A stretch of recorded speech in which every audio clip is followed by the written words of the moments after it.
Italian home minister আসছিলেন আমাদের সাথে, তাদের একটা বাইলেটারাল মিটিং ছিল।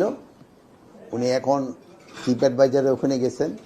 উনি হয়তো আগামীকালও থাকবেন এবং আগামীকাল তারপরে চলে যাবেন।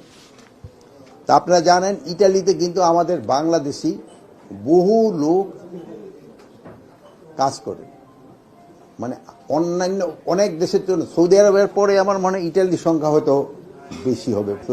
আরাবিয়ান কান্ট্রির পরে হয়তো ইউরোপিয়ান কান্ট্রির ভিতরে ইটালি সবচেয়ে বেশি।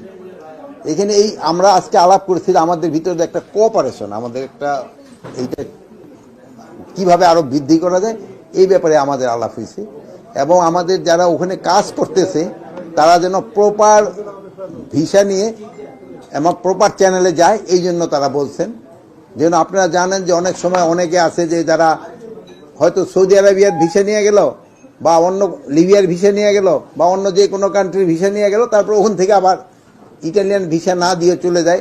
এটা যেন না করে, এটা যেন বলছে ওনারা প্রপার বাংলাদেশ থেকে যেন ভিসা নিয়ে যায়।